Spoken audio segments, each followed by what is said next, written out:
Welcome back to the Realm Report. It's been a turbulent month as residents of the capital have struggled to adjust to changes stemming from the ongoing Frogdemic. There's a lot to discuss, so let's jump right into the topics. First, I'd like to provide an update on the Frogdemic that, for lack of a better word, has plagued the capital since early June. Following the last Realm Report, we felt it was necessary to increase security here at the studio as a safety measure to keep the frogs at bay. I also made the controversial decision to issue a stay at base order for the capital in an effort to help slow the spread of frogs. While several oldies followed my guidance, there were others who accused me of sensationalizing the severity of the issue. And what I'd like to say is that regardless of your personal opinions on this matter, as president of the old world, when the tough decisions need to be made, I'm the one who has to make them. I mean, as the saying goes, the buck stops here. Hey, Buck. So where do we stand in terms of numbers? Last month I reported that the frog population in the capital had reached an alarming 436. Well, I'm happy to report that in the past month, the frog population has decreased from 436 to 434. So as you can see, we're making steady progress. And if we continue at the current rate, the capital should be free of frogs by the year 2083. Just keep doing what you're doing, and remember, as Peculiar always says, if the capital ever had a frogdemic, Lynn would abandon it just like she did the island. The end of June saw the introduction of the new and improved photo lounge in the shopping district. This replaced the previous photo booth that served us well since May of 2021. To celebrate the grand opening, we held the first ever picture day in an effort to get as many photos updated on the wiki as possible. This is something we may occasionally do every now and then as new players come in and older players update their skins. Feel free to stop by the photo lounge and sign the book to schedule an appointment. While many in the capital heeded my warning and remained at their bases, there were others who decided it was time to do some traveling while they waited for the frogdemic to subside. Among those who left were none other than Upton. He's back with us today to share some of the sights and sounds he's seen in his recent travels.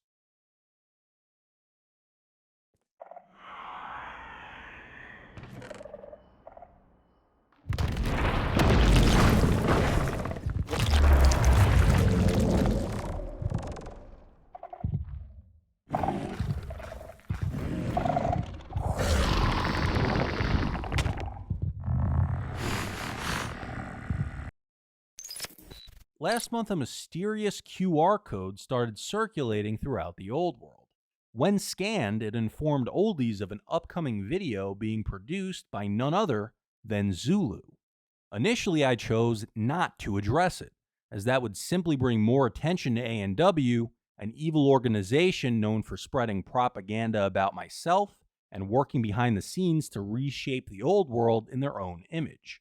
While I hope to gain some answers from this video, ultimately I was only left with more questions. For instance, A&W was formed back in January. Why has it taken them 7 months to rise? Then there's the question of leadership. While the implication has always been that Plague is the leader of A&W, there's a part of me that's always found that hard to believe. So is it possible that he's simply a puppet being manipulated by someone with an even more sinister agenda? And if so, who could that person be? If you're interested in checking it out, I've included a link to Zulu's video in the description of this Realm Report. This month we held a path design competition in an effort to find a new path for the shopping district. Even though the existing path was absolute perfection in my eyes, the groundskeepers felt it was time for a change. The competition ran from July 1st to July 8th, and voting concluded on the 16th. Ultimately, everyone was able to vote on their top 3 favorite paths. The winning path was submitted by POS Princess, who provided me with this image so that she could rub it in everyone's faces. The second place path was submitted by Resculin, and the third place path was submitted by Wrath of Khan. All 3 paths will be integrated into the shopping district in the near future. Thanks to everyone who participated and submitted a path for the competition. The Old World Open was held on July 24th. Resculin won the tournament, becoming the second person to win a yellow jacket. The Undergolf events historically have run longer than any other event, so I felt it was in our best interest to limit participation to 8 players and keep it to a reasonable runtime. Moving forward, the plan is to hold a total of 3 Undergolf events a year, 2 TOW tours culminating in the annual Old World Open. The Old World Open will feature the highest scorers from the previous 2 tours, which should make for some pretty interesting matchups. This was also the first Endergolf event to implement the one mulligan rule.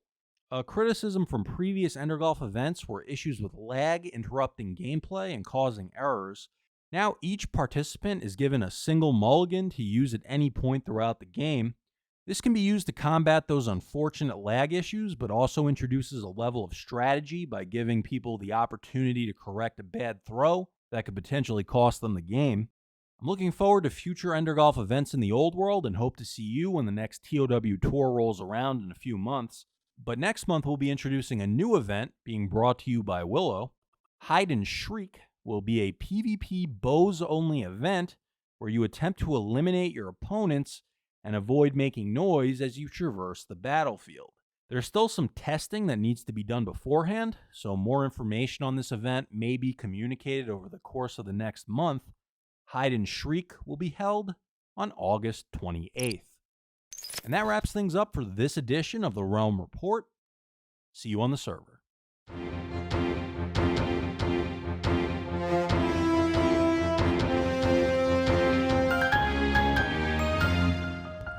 Hey, he's camping. This isn't allowed. Like, really?